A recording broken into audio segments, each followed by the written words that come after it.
Hello વિદ્યાર્થી મિત્રો, good morning.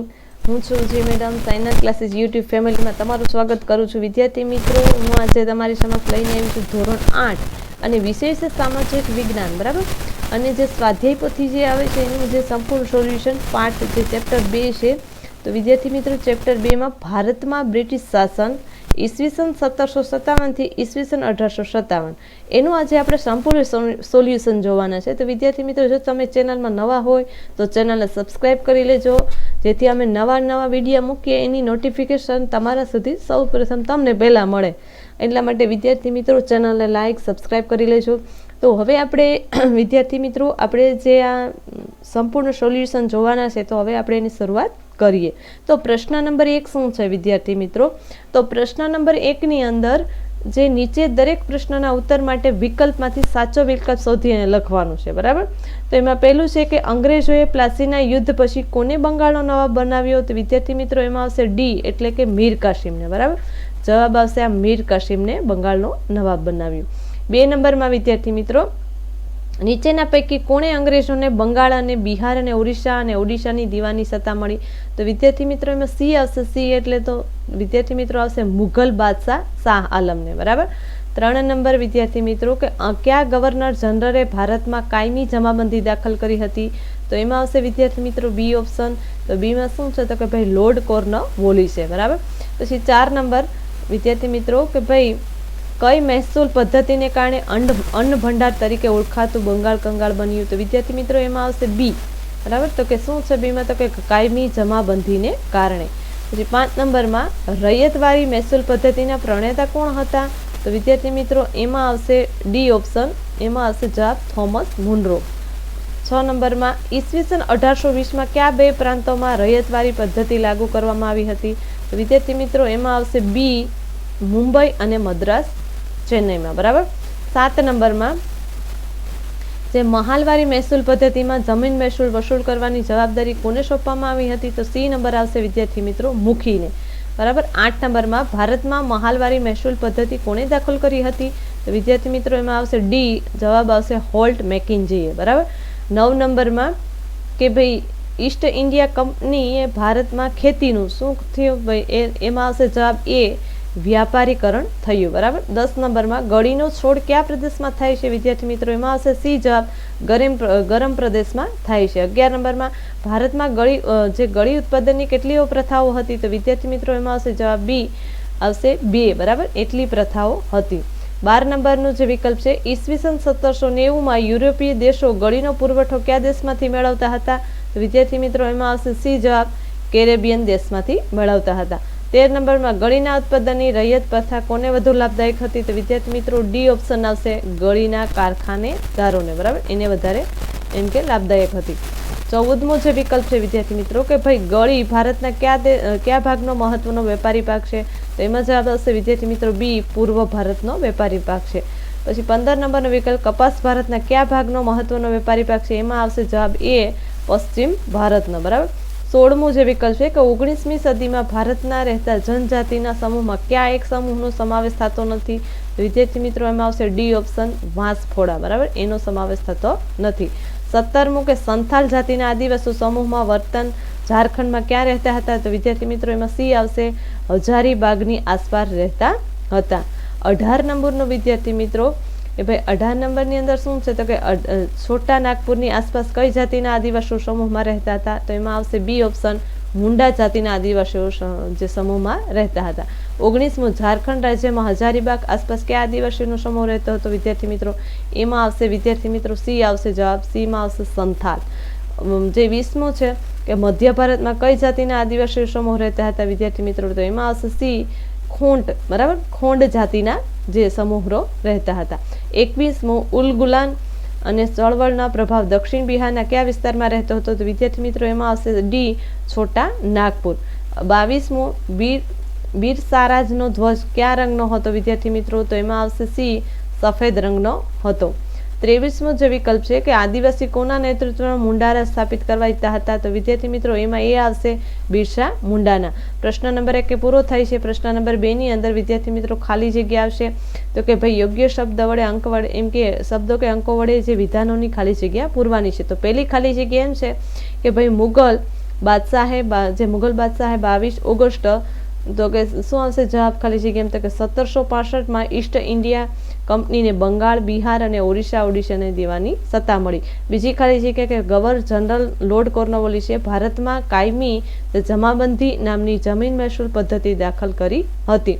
3 નંબરમાં વિદ્યાર્થી મિત્રો કે ભાઈ કાયમી જમાબંધીને કારણે અન્ન ભંડાર તરીકે ઓળખાતું બંગાળ કંગાળ બન્યું હતું. 4 નંબરની ખાલી જગ્યા રૈયતવારી પદ્ધતિમાં જમીન ખેડનારને જમીનનો માલિક બનાવવામાં આવ્યો હતો. 5 નંબરમાં બ્રિટિશ મહેસૂલી દફતર રેકોર્ડમાં ગ્રામ અથવા ગ્રામના સમૂહ માટે મહાલ શબ્દનો ઉપયોગ થયો હતો. 16માં 19મી સદીના અંત સુધીમાં ઈસ્ટ ઇન્ડિયા કંપનીએ બંગાળમાં ઉત્પાદિત કાચા રેશમ ઉપર પોતાની સત્તા સ્થાપી હતી. 7 નંબરમાં અંગ્રેજ કંપનીએ ભારતમાં પોતાની સત્તા હેઠળના પ્રદેશમાં યુરોપિયનો વસાવી ગળીનું ઉત્પાદન વધાર્યું હતું. બરાબર. 8 નંબરની ખાલી જગ્યા ગળીના ઉત્પાદનની નીજ પ્રથામાં ગળીનો કાચો માલ કારખાનામાં મોકલવામાં આવતો હતો. 9 નંબરની ખાલી જગ્યા ગળીના ઉત્પાદનની રૈયતી પ્રથામાં તૈયાર કરી ગળીને બાંધ્યા ભાવે કારખાનાદારને વેચવામાં આવતી હતી. 10મામાં ગળીનું મોટા ભાગનું ઉત્પાદન રૈયતી પ્રથાથી થતું હતું. 11 નંબરની ખાલી જગ્યા ભારતના કાચા માલને કારણે ઇંગ્લેન્ડના ઉદ્યોગો સમૃદ્ધ બન્યા હતા. 12 નંબરની ખાલી જગ્યા સંથાલ જાતિના આદિવાસીઓ રેશમના કીડા ઉછેરતા હતા. 13 નંબર મુંડા જાતિના આદિવાસીઓ શિકાર કરવાનો, વન્ય પેદાશો એકઠી કરવાનો વ્યવસાય કરતા હતા. મધ્ય ભારતમાં ખોંડ જાતિના આદિવાસીઓ સમૂહમાં રહેતા હતા. 15માં કાશ્મીરમાં બકરબાલ નામનો આદિવાસી સમુદાયમાં રહેતો હતો. 16 નંબરની ખાલી જગ્યા ખોંડ જનજાતિના લોકો જે કપડાં વણવાનો, ચામડા કમાવાનો વ્યવસાય કરતા હતા. 17મી ખાલી જગ્યા કેટલાક આદિવાસી સમૂહ એક જગ્યાએથી બીજી જગ્યાએ સ્થળાંતર કરી સ્થળાંતરીય ખેતી કરતા હતા. 18 નંબર ખાલી જગ્યા ઈસવીસન 1895માં બિરસા મુંડા એ ઉલગુલાન ચળવળનું નેતૃત્વ લીધું હતું. બરાબર. 19મી ખાલી જગ્યા 19મી સદી પહેલા ઘણા જનજાતિઓ સમૂહો સ્થાયી ખેતી કરતા હતા. 20મી ખાલી જગ્યા અંગ્રેજોએ ભય લાગ્યો કે બિરસાના નેતૃત્વમાં જનજાતિઓ મુંડારા સ્થાપિત કરી દેશે. બરાબર. પ્રશ્ન નંબર 3 વિદ્યાર્થી મિત્રો, પ્રશ્ન નંબર 3 ની અંદર હવે આવશે ખરા ખોટા. બરાબર. તો એમાં વિદ્યાર્થી મિત્રો ખરા ખોટા આવશે. તો પહેલું છે બક્સરના યુદ્ધમાં જીત મેળવ્યા પછી ક્લાઇવે અવધના નવાબ અને મુઘલ બાદશાહ સાથે સંધિ કરી. તો એ આવશે વિદ્યાર્થી મિત્રો સાચું. 2 નંબર કાયમી જમાબંધી નિશ્ચિત કરેલું જમીનદારને આપવું પડ્યું. એમાં આવશે વિદ્યાર્થી મિત્રો સાચું. બરાબર. રાઈટ. કાયમી જમાબંધી જમીનદારોને તરફણ કરી હતી. તો એમાં આવશે વિદ્યાર્થી મિત્રો સાચું. 4 નંબરનું કાયમી જમાબંધીને પરિણામે બંગાળમાં ખેડૂતોને ઘણા વિદ્રોહો થયા. એ આવશે વિદ્યાર્થી મિત્રો રાઈટ. પછી 5 નંબરમાં રૈયતવારી મહેસૂલ પદ્ધતિના પ્રણેતા હોલ્ટ મેકેન્જી હતા. એ આવશે વિદ્યાર્થી મિત્રો ખોટું. 6 નંબરમાં રૈયતવારી મહેસૂલ પદ્ધતિમાં જમીન ખેડનારને જમીનનો માલિક બનાવવામાં આવ્યો હતો. એ આવશે સાચું. 7 નંબરમાં રૈયતવારી પદ્ધતિને લીધે ખેડૂતને સારો ફાયદો થયો હતો. એ આવશે વિદ્યાર્થી મિત્રો ખોટું. 8 નંબરમાં 18મી સદીના સમયગાળા દરમિયાન ઇંગ્લેન્ડમાં કાચું જે રેશમ સ્પેન અને ઇટલીમાંથી આવતું હતું. એ વિધાન આવશે સાચું. 9માં નીજ પ્રથામાં ખેડૂતો ગળીનું ઉત્પાદન પોતાના જ બળદ, હળ અને ઓજાળો વડે કરતા હતા. એ આવશે વિદ્યાર્થી મિત્રો સાચું. 10 નંબરમાં ગળી એ પશ્ચિમ ભારતનો મહત્વનો પાક છે, જ્યારે કપાસ એ પૂર્વ ભારતનો મહત્વનો પાક છે. એ આવશે ખોટું. 11 નંબરમાં સંથાલ જાતિના આદિવાસી સમૂહો હજારેબાગની આસપાસ રહેતા હતા. એ વિધાન આવશે સાચું.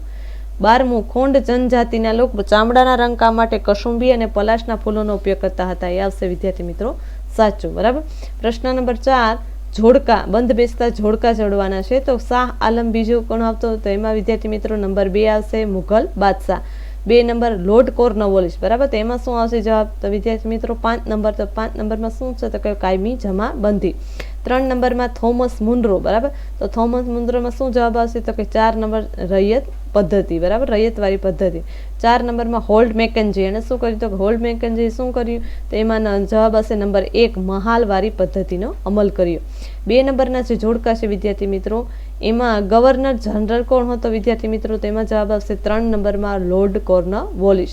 2 નંબરમાં ગવર્નર કોણ હતો? તો વિદ્યાર્થી મિત્રો એમાં જવાબ આવશે 4, થોમસ મુનરો, બરાબર. 3 નંબર અંગ્રેજ અધિકારી કોણ હતું? તો વિદ્યાર્થી મિત્રો એમાં જવાબ આવશે 1 એટલે હોલ્ડ મેકેન્જી. 4 નંબર બંગાળનો નવાબ કોણ હતો વિદ્યાર્થી મિત્રો? તો 2 નંબર આવશે મીર કાસિમ હતો. 3 નંબરના જે જોડકા છે વિદ્યાર્થી મિત્રો, ખૂણ, અહીંયા જનજાતિ છે અને અહીંયા શું છે? તો કે ભાઈ રહેઠાણ છે, બરાબર. તો કે ભાઈ કઈ જાતિ છે? તો કે ખોંડ જાતિ. તો એનું રહેઠાણ કયું છે? તો એમાં આવશે જવાબ વિદ્યાર્થી મિત્રો 2, તો કે મધ્યમ ભારતમાં રહે છે. 2 નંબરમાં લબાડિયા, બરાબર. તો લબાડિયામાં શું આવશે? તો કે નંબર 3, આંધ્રપ્રદેશ. પછી 3 નંબર વનગુજ્જર, તો વનગુજ્જરમાં વિદ્યાર્થી મિત્રો નંબર 5 આવશે પંજાબનો પહાડી પ્રદેશ. 4 નંબરમાં બકરબાલ, તો એમાં જવાબ આવશે 1 નંબર કાશ્મીર, બરાબર. હવે અહીંયા આપણે વિદ્યાર્થી મિત્રો પ્રશ્ન નંબર 5 પહોંચ્યા. પ્રશ્ન નંબર 5 ની અંદર 1-2 વાક્યમાં ઉત્તર આપવાના છે.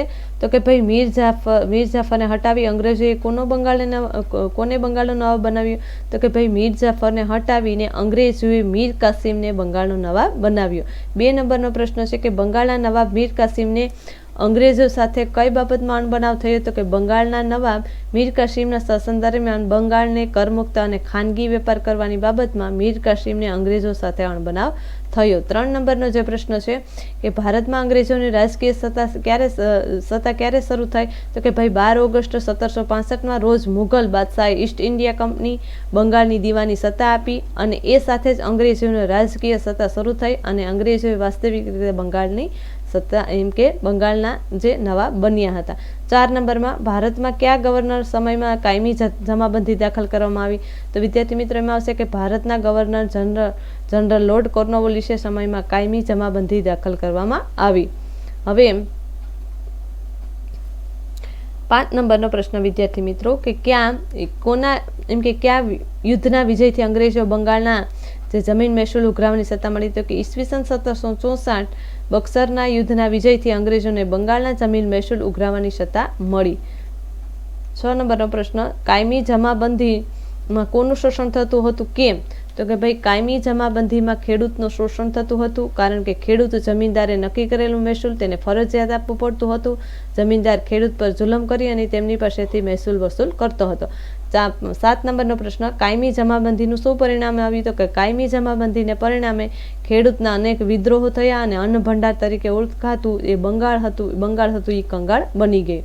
8 નંબરનો પ્રશ્ન કે ભાઈ રૈયતવારી પદ્ધતિના પ્રણેતા કોણ હતા? તો કે રૈયતવારી પદ્ધતિના પ્રણેતા ચેન્નઈ જ્યાં મદ્રાસના ગવર્નર થોમસ મુનરો હતા. પછી 9 નંબરનો રૈયતવારી પદ્ધતિ ક્યારે અને ક્યાં દાખલ કરવામાં આવી વિદ્યાર્થી મિત્રો? તો એમાં આવશે કે રૈયતવારી પદ્ધતિ ઈસવીસન 1820માં મુંબઈ અને મદ્રાસ અને ચેન્નઈ પ્રાંતોમાં દાખલ કરવામાં આવી. 10 નંબરનો પ્રશ્ન વિદ્યાર્થી મિત્રો 10 નંબરના પ્રશ્નમાં વિદ્યાર્થી મિત્રો શું આવશે? તો કે ભાઈ રૈયતવારી પદ્ધતિમાં મુખ્ય કઈ જોગવાઈ કરવામાં આવી? તો વિદ્યાર્થી મિત્રો 10 નંબરના પ્રશ્નમાં આવશે કે જમીન ખેડૂતને જમીનનો માલિક બનાવવામાં આવ્યો અને તેણે સરકારની શરત મુજબ સરકારને મહેસૂલ ચૂકવવાનું હતું. 11 નંબરનો પ્રશ્ન વિદ્યાર્થી મિત્રો મહાલવારી પદ્ધતિ ક્યારે અને કોણે દાખલ કરી? તો કે મહાલવારી પદ્ધતિ ઈસવીસન 1822માં હોલ્ડ મેકેન્જી નામના અંગ્રેજ અધિકારી દાખલ કરી હતી. બરાબર. પછી અહીંયા વિદ્યાર્થી મિત્રો જે 12મો પ્રશ્ન છે, બરાબર, તો એમાં 12મા પ્રશ્નમાં શું છે કે ભારતમાં મહાલવારી પદ્ધતિનો અમલ ક્યાં થયો હતો? તો આ પ્રશ્નની અંદર વિદ્યાર્થી મિત્રો થોડીક ભૂલ છે, બરાબર, મિસ્ટેક છે કે ભાઈ બીજી વાર પ્રશ્ન રિપીટ થઈ ગયો છે. એટલે વિદ્યાર્થી મિત્રો હું જે પ્રશ્ન બોલું છું 12મા નંબરનો એ તમારી સ્વાપોથીમાં લખી લેજો. બરાબર. તો હું જે પ્રશ્ન બોલું છું 12મા નંબરમાં તો કે ભાઈ ભારતમાં મહાલમારી જે પદ્ધતિ હતી, બરાબર, કે ભારતમાં મહાલમારી પદ્ધતિ હતી એનો જે અમલ હતો એ ઉત્તર અને પશ્ચિમના પ્રાંત અને મધ્ય ભારતના કેટલાક પ્રદેશોમાં થયો હતો. બરાબર. એવી રીતે જવાબ આવશે. એમાં 13 નંબરનો પ્રશ્ન છે કે ભાઈ જે 13 નંબરમાં મહાલવારી પદ્ધતિ અનુસાર મહેસૂલનો એકમ શું હતો? તેમાં જવાબ આવશે વિદ્યાર્થી મહાલવારી પદ્ધતિ અનુસાર મહેસૂલનો એકમ ખેડૂતનું ખેતર નહીં પણ સમગ્ર ગ્રામ કે ગ્રામની જમીનનો સમૂહ હતો. 14મો પ્રશ્ન કે ભાઈ અંગ્રેજોએ ભારતની જમીન વ્યવસ્થામાં કરેલા મૂળભૂત ફેરફારોનું શું પરિણામ આવ્યું? તો કે અંગ્રેજોએ ભારતની જમીન વ્યવસ્થામાં કરેલા મૂળભૂત ફેરફારોને પરિણામે ભારતના ગામડાની સ્થિરતા, સ્વાયત્તતા, સ્વતંત્રતા અને સાતત્ય છિન્નભિન્ન થઈ ગયા હતા. બરાબર. 15ના પ્રશ્ન જવાબ 15મો કે અંગ્રેજોએ કયા પાકોનું વ્યાપારીકરણ કર્યું? તો કે અંગ્રેજોએ મુખ્યત્વે ગળી, કપાસ, કાચું રેશમ, અફીણ અને ભરી વગેરે પાકોનું વ્યાપારીકરણ કર્યું. 16મો પ્રશ્ન 18મી સદીના સમયગાળા દરમિયાન ઇંગ્લેન્ડમાં કાચું રેશમ કયા દેશમાંથી આવતું હતું? તો કે 18મી સદીના સમયગાળા દરમિયાન ઇંગ્લેન્ડમાં કાચું રેશમ સ્પેન, ઇટાલીમાંથી આવતું હતું. 17મો પ્રશ્ન વિદ્યાર્થી મિત્રો ભારતની ગળીની વિશેષતા શી હતી? તો કે ભારતના ગળીની વિશેષતા એ હતી કે સુતરાઉ કાપડ ઉપર તેનો રંગ ચમકતો હોય એ રીતે ઉપસતો હતો, એવી રીતે એ રંગ બીજી કોઈ ગળીથી ઉપસતો ન હતો. 18મો પ્રશ્ન વિદ્યાર્થી મિત્રો કે નીચ પ્રથામાં ગળીનું ઉત્પાદન અને વેચાણ કેવી રીતે થતું? કે નીચ પ્રથામાં ગળીનું ઉત્પાદન ખેડૂતો પોતાના જ હળ, બળદો અને ઓજારોનો ઉપયોગ કરી ગળીનો પાક તૈયાર થાય ત્યારે તેને કાપી અને સીધા કારખાનામાં મોકલતા. 19મો પ્રશ્ન રૈયતી પ્રથામાં ગળીનું ઉત્પાદન અને વેચાણ કેવી રીતે થતું? તો કે રૈયતી પ્રથામાં ખેડૂત પોતાના જમીન પર ગળીનું ઉત્પાદન કરતો અને ગળી તૈયાર થાય ત્યારે બાંધ્યા ભાવે કારખાનામાં વેચતો અને આ પ્રથા કારખાનેદાર ખેડૂતને વધારે લોભ થતો. બરાબર, એનાથી એને લાભ થતો. 20મો પ્રશ્ન વિદ્યાર્થી મિત્રો કે ભાઈ 19મી સદીમાં ભારતમાં કઈ જનજાતિનો સમૂહ રહેતો? તો કે 19મી સદીમાં ભારતમાં ખોંડ, સંથાલ, મુંડા, કોયા, કોલ, ગોંડ, ભીલ, વનગજર, લબાડિયા, જે બકરબાલ વગેરે જનજાતિના સમૂહો રહેતા હતા. 21મો પ્રશ્ન વિદ્યાર્થી મિત્રો કે બિરસા મુંડાનો જન્મ ક્યારે થયો અને તેના માતા પિતાના નામ શું હતું? તો કે બિરસા મુંડાનો જન્મ 15 નવેમ્બર 1875માં થયો હતો. તેના માતાનું નામ કરમી મુંડાઈ અને પિતાનું નામ સુગના મુંડા હતું. પ્રશ્ન નંબર 6 શું કહે? તો વિદ્યાર્થી મિત્રો પ્રશ્નના જવાબ ટૂંકમાં આવતા આપવાના છે. તો એમાં પહેલો પ્રશ્ન છે કે કાયમી જમાબંધીની જોગવાઈ જણાવો. તો 1 નંબરમાં આવશે કે જમીનદારને જમીનની માલકીના અને જમીન મહેસૂલના હક આપવામાં આવ્યા હતા. 2 નંબર જમીનદારને જમીન મહેસૂલના 9 ભાગ અંગ્રેજ કંપનીને જમા કરાવવાના હતા અને 10મો ભાગ તેને મહેતાણા પેટે પોતાના પાસે રાખવાનો હતો. 2 નંબરમાં સ્થળાંતરિત ખેતી કોને કહેવામાં આવી છે? તો વિદ્યાર્થી મિત્રો સ્થળાંતર ખેતી એટલે શું? તો કે ગીચના જંગલ પ્રદેશમાં સ્થળાંતર ખેતી કરવામાં આવે છે. કેટલાક આદિવાસી સમૂહો સૂર્યનો તડકો જમીન પર પડે ત્યારે જંગલના વૃક્ષોને અડધેથી કાપતા અને તેઓ જમીન પરનું ઘાસ કાપી ખેતી માટે જમીનને ખુલ્લી કરતા અને પછી જે કાપેલા વૃક્ષો હતા એને ઘાસને સળગાવી તેને રાખને જમીનમાં ભેળવી દેતા અને એ જમીનમાં ખેતી કરતા. રાખમાં પોટાશિયમનું તત્વ હોવાથી જમીન ફળદ્રુપ બનાવે. એક વખત ઉત્પાદન લીધા પછી જમીનની ફળદ્રુપતા ઘટતા તે વિસ્તાર છોડી અને બીજા વિસ્તારમાં સ્થળાંતર કરતા અને એ જ પદ્ધતિથી ત્યાં ફરીથી ખેતી કરતા. આ પ્રકારની ખેતીને સ્થળાંતર ખેતી કહેવામાં આવે છે. પ્રશ્ન નંબર 3 વિદ્યાર્થી મિત્રો કે કાયમી જમાબંધી પદ્ધતિમાં ખેડૂતનું શોષણ કેવી રીતે થતું હતું? તો કાયમી જમાબંધી પદ્ધતિના કારણે ખેતરમાં પાકનું ઉત્પાદન થાય કે ના થાય ખેડૂતોએ નિશ્ચિત કરેલું મહેસૂલ જમીનદારને આપવું પડતું હતું. તે જમીનદાર અને તેમના જોર જુલમ કરી મહેસૂલ વસૂલ કરતો હતો. આ રીતે કાયમી જથ્થાબંધી પદ્ધતિમાં ખેડૂતનું શોષણ થતું હતું. 4 નંબરનો પ્રશ્ન વિદ્યાર્થી મિત્રો કે ભાઈ યુરોપિયન દેશમાં ભારતીય ગળીની માંગ કેમ વધવા લાગી? તો કે ભાઈ સુતરાઉ કાપડના જે રંગકામમાં સુતરાઉ કાપડના રંગકામમાં વપરાતી હતી. ભારતની ગળીનો રંગ ચમકતો હોય તેમ સુતરાઉ કાપડ ઉપર ઉપસતો હતો. ઈસવીસન 1790 સુધી યુરોપના જે દેશો હતા એમાં ગળી કરેબિયન દેશમાંથી મંગાવતા હતા. સમય જતાં તે કરેબિયન દેશમાં ગળીનું ઉત્પાદન ઘટવા લાગ્યું. તેથી યુરોપના દેશોમાં ભારતની ગળીની માંગ વધવા લાગી. પ્રશ્ન નંબર 7 વિદ્યાર્થી મિત્રો કે ભાઈ નીચેના વિધાનો ઐતિહાસિક કારણો આપો. કારણો આપવાના છે વિદ્યાર્થી મિત્રો. તેમાં પહેલું કારણ છે કે ભાઈ એક સમયનું અન્ન ભંડાર ગણાતું એ બંગાળ કંગાળ બન્યું. તો એમાં જવાબ આવશે જમીનદારે તેમના ખેડૂતો પાસેથી કેટલુંક જમીન મહેસૂલ લેવી અને તે કાયમી જમાબંધી નક્કી કરવામાં આવ્યું. આથી ઉત્પાદન થાય કે ન થાય પણ છતાં ખેડૂતોએ જમીનદારે નક્કી કરેલું જે મહેસૂલ હતું તેને આપવું પડતું હતું. જમીનદાર ખેડૂત પર જુલમ કરી મહેસૂલ વસૂલ કરતો હતો. કાયમી જમાબંધીને કારણે ખેડૂતનું ભારે શોષણ થતું. જમીનદારી ખેડૂતની જમીન પર ખરીદતા.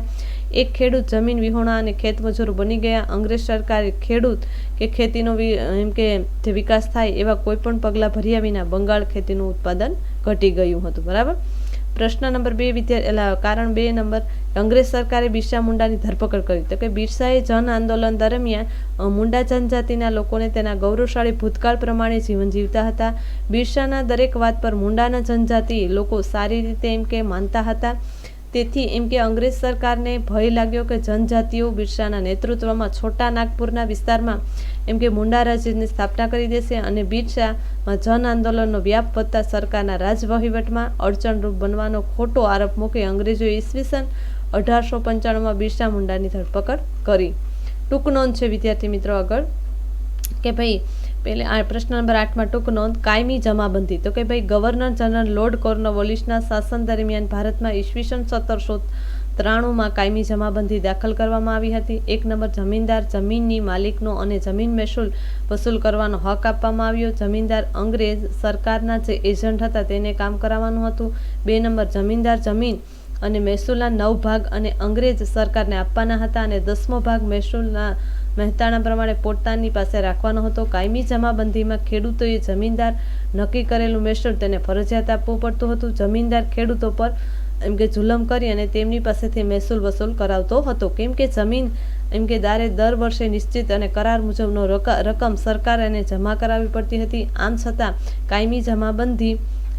કાયમી જમાબંધી જમીનદારની તરફદારી કરવી એ પડતી હતી. શરૂઆતમાં જમીનદારને થોડું સહન કરી અને નક્કી કર્યા મુજબનું મહેસૂલ સરકારને પાછું આપવું પડ્યું હતું અને જે જમીનદાર મહેસૂલ ભરી ન શક્યા તેની જમીન જે સરકારે શું કરી લીધી હતી તો વિદ્યાર્થી મિત્રો સરકારે જપ્ત કરી લીધી. જમીનદારી જમીન ખરીદવા લાગ્યા.